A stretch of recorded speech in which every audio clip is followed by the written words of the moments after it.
Hello friends, ಎಲ್ಲರಿಗೂ ಹೊಸ ಜೋಡಿ ಚಾನಲ್ಗೆ ಸ್ವಾಗತ. ಸ್ನೇಹಿತರ, ಇವರ ಹೆಸರು ಅನನ್ಯ. ವಯಸ್ಸು 28 ವರ್ಷ. ಊರು ದಾವಣಗೆರೆ. ವಿದ್ಯಾಭ್ಯಾಸ MSc ಇನ್ ಫಿಸಿಕ್ಸ್ ಎಂದು ತಿಳಿಸಿದ್ದಾರೆ. ಉದ್ಯೋಗ ಕಾಲೇಜ್ ಲೆಕ್ಚರರ್ ಆಗಿ ಉದ್ಯೋಗವನ್ನು ಮಾಡುತ್ತಿದ್ದೇನೆ ಎಂದು ಹೇಳಿಕೊಂಡಿದ್ದಾರೆ. ಹಾಗೆ ಅನನ್ಯ ಅಂದರೆ ಗೌರವದ ಹೆಣ್ಣು. ಮನಸ್ಸಿನಲ್ಲಿ ಎಷ್ಟು ಪ್ರೀತಿಯ ಹೂವಿದ್ರೂ ಹೊರಗೆ ಸದಾ ಸಂಯಮ ತಾಳ್ಮೆ, ವಿದ್ಯಾರ್ಥಿಗಳಿಗೆ ಪಾಠ ಹೇಳ್ತಾ ಇದ್ದರು. ಅವಳ ಬದುಕು ಇನ್ನೂ ಲೆಕ್ಕದಲ್ಲಿಲ್ಲ ಎಂದು ತಿಳಿಸಲಾಗ್ತಿದೆ. ಹಾಗೆ ಅವರ ಕುಟುಂಬ ತಳಮಳವಿದ್ದರೂ ಬೆಳೆದ ಮನಸ್ಸನ್ನು ನಾವು ನೋಡಿದ್ರೆ, ತಂದೆ ಗೌರ್ಮೆಂಟ್ ಎಂಪ್ಲಾಯ್ ಆಗಿದ್ದಾರೆ, ತಾಯಿ ಮನೆತನದ ಸಜ್ಜನೆಯನ್ನು ನೋಡಿಕೊಳ್ಳುತ್ತಿದ್ದಾರೆ. ಹಾಗೆ ಮನೆ ಸಂಯುಕ್ತ ಕುಟುಂಬವಾಗಿದೆ. ಇಬ್ಬರು ತಮ್ಮಂದಿರು ಓದು ಮತ್ತು ಉದ್ಯೋಗದಲ್ಲಿದ್ದಾರೆ ಎಂದು ತಿಳಿಸಿದ್ದಾರೆ. ಹಾಗೆ ಇವಳ ಬಾಳು ಪುಸ್ತಕಗಳ ನಡುವೆ ಬೆಳೆದದ್ದು ಅಲ್ಲ, ಪಾಠಗಳ ನಡುವೆ ಮನಸ್ಸು ಬಾಳಿಗೆ ಮೀನಿಂಗ್ ಹುಡುಕುತ್ತಿದ್ದು ಎಂದು ಹೇಳಿಕೊಂಡಿದ್ದಾರೆ. ಹಾಗೆ ಸ್ನೇಹಿತರೆ, ಯಾರಿಗಾದರೂ ಇವರ ಫೋನ್ ನಂಬರ್ ಅಥವಾ ಅಡ್ರೆಸ್ ಬೇಕಾಗಿದ್ದರೆ ಮೊದಲು ನಮ್ಮ ಚಾನಲನ್ನು ಸಬ್ಸ್ಕ್ರೈಬ್ ಮಾಡಿಕೊಳ್ಳಿ. ಆ ನಂತರ ಜಾಯಿನ್ ಎಂಬ ಬಟನ್ ಕಾಣಿಸುತ್ತದೆ. ಜಾಯಿನ್ ಬಟನ್ ಮೇಲೆ ಕ್ಲಿಕ್ ಮಾಡಿ ನಮ್ಮ ಮೆಂಬರ್ಶಿಪ್ಗೆ ಜಾಯಿನ್ ಆದವರಿಗೆ ಮಾತ್ರ ಇವರ ಫೋನ್ ನಂಬರ್ ಹಾಗೂ ಅಡ್ರೆಸ್ಸನ್ನು 100% ನಿಮಗೆ ಸೆಂಡ್ ಮಾಡುತ್ತೇವೆ. ಹಾಗೆ ಇವಳ ದಿನಚರಿಯನ್ನು ನಾವು ನೋಡೋದಾದರೆ, ಬೆಳಗ್ಗೆ 6 ಗಂಟೆಗೆ ಎದ್ದು ಹಸಿರು ಚಹಾವನ್ನು ಕುಡಿಯುವುದು, ಕಾಲೇಜಿಗೆ ಪಾಠಕ್ಕೆ ಹಾಜರಾತಿಯನ್ನು ನೀಡುವುದು, ವಿದ್ಯಾರ್ಥಿಗಳ ಜೊತೆಗೆ ನಗು ಪಾಠ ಬಾಳನ್ನು ಮುಂದುವರಿಸುವುದು, ಸಂಜೆ ಮನೆಗೆ ಬಂದು ಅಮ್ಮನ ಜೊತೆ ಒಡನಾಟವನ್ನು ಹಂಚಿಕೊಳ್ಳುವುದು, ರಾತ್ರಿ ಪುಸ್ತಕದ ಪಾಠದ ನಡುವೆ ಬಾಳನ್ನು ಕನಸನ್ನು ಕಳೆಯುತ್ತಿದ್ದಾರೆ.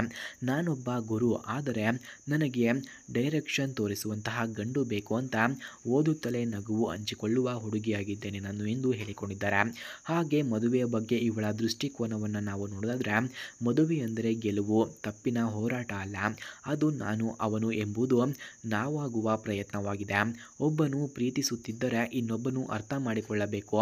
ಈ ಹುಡುಗಿಗೆ ಮಾಡರ್ನ್ ಥಿಂಕಿಂಗ್ ಇದೆ, ಬಟ್ ಟ್ರೆಡಿಷನಲ್ ವ್ಯಾಲ್ಯೂಸ್ ಜೊತೆಗೆ ಯಾವುದೇ ತೊಂದರೆ ಹೊಂದುವಂತಹ ಗುಣಗಳು ಇಲ್ಲ ಎಂದು ಹೇಳಿಕೊಂಡಿದ್ದಾರೆ. ಹಾಗೆ ಇವಳು ಹುಡುಕುತ್ತಿರುವಂತಹ ಗಂಡು ಈ ರೀತಿ ಇರಬೇಕು ಎಂದು ಹೇಳಿಕೊಂಡಿದ್ದಾರೆ. ವಯಸ್ಸು 29ರಿಂದ 35 ಆಗಿರಬೇಕಂತೆ. ವಿದ್ಯೆ ಗ್ರಾಜ್ಯುಯೇಟ್ ಮಿನಿಮಮ್ ಆಗಿರಬೇಕಂತೆ. ಉದ್ಯೋಗ private, government, teaching, tech field ಆಗಿದ್ರೂ ಪರವಾಗಿಲ್ಲ. ಅಮ್ಮ ಅಪ್ಪನಿಗೆ ಮಾನ್ಯತೆ ಕೊಡುವವನು ಆಗಿರಬೇಕು. ಪ್ರೀತಿಯಲ್ಲಿ ಶ್ರದ್ಧೆಯುಳ್ಳವನು ಆಗಿರಬೇಕು. City, home town, no mirror ಆಗಿರಬೇಕು. ಹಾಗೆ ನನಗೆ ಕೈ ಹಿಡಿಯುವವನು ಬೇಕು, ಕೈ ಬಿಚ್ಚುವವನಲ್ಲೂ ಅಲ್ಲ ಅನ್ನೋದು ಅವಳ ನಿಜವಾದ ಆಶೆಯಾಗಿದೆ. ಅವಳಿಗೆ ಬೇಡ ಅಂಥದ್ದು ಏನು ಅಂತಂದರೆ, ಆಟಿಟ್ಯೂಡ್ ಬೇಡವಂತೆ, ಮನಿ ಶೋ ಆಫ್ ಬೇಡವಾ, ಡರ್ಟಿ ಮೈಂಡೆಡ್ ಆಗಿರಬಾರದು, ಫೇಕ್ ರೊಮ್ಯಾಂಟಿಕ್ ಬಿಹೇವಿಯರ್ ಬೇಡ. ಅವಳಿಗೆ ಬೇಕಾದದ್ದು ನಗುವಿನ ಹಿಂದಿನ ನಂಬಿಕೆ, ದುಡ್ಡಿನ ಮುಂದೆ ಬದಲಾಗದ ಪ್ರೀತಿ ಇರಬೇಕು ಎಂದು ಕೇಳಿಕೊಂಡಿದ್ದಾರೆ.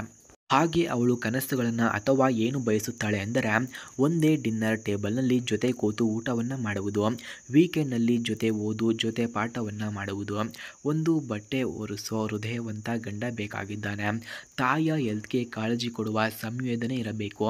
ಈಕೆ ಮಾಡರ್ನ್ ಲೆಕ್ಚರರ್ ಆದರೂ ಬದುಕು ಬದಲಾಯಿಸುವ ಗಂಡನನ್ನೇ ಹುಡುಕುತ್ತಿದ್ದಾಳೆ, ಬಳಸುವವನಲ್ಲ ಎಂದು ಹೇಳಿಕೊಂಡಿದ್ದಾರೆ.